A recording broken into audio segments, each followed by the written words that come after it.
One thing I've learnt from this film is not to judge a book by, a film by its name, and I should really read the book before I see the film.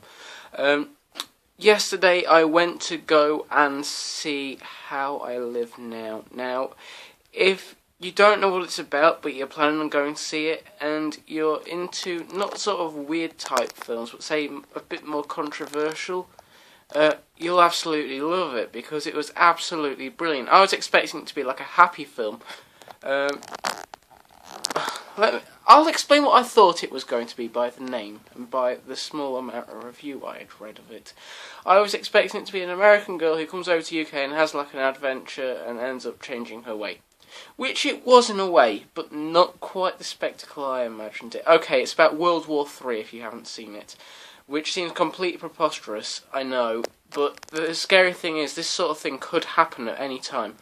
Basically what happens is the main character, Elizabeth/Daisy, I'll call her Daisy because that's what she's under as the credits, is sent to UK by her dad, whom's already dead, by the way, just so I can fill that one in, to go and live with her 3 cousins and their mum. And their mum is something to do with peacekeeping, so you only actually see her in one scene, and then you don't actually find out what happens to her. London ends up getting nuked.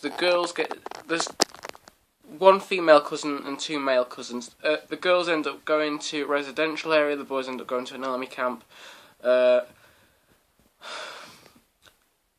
and they all try to get back to where they were before. Now, the thing is, it's about a nuke going off in London as well. So as you can imagine, there's mass pandemonium and World War III breaks out. The smart thing about this film that I really, really liked was that it doesn't actually name who the opponents are. It just says that it always refers to them as them or they or the enemy, never a name of a country, which is extremely genius. So what else can I say about this? It's probably a strong contender for Film of the Year for me. And that's saying something because Django Unchained is also out this year. I think this actually might be my 4th favourite film of all time.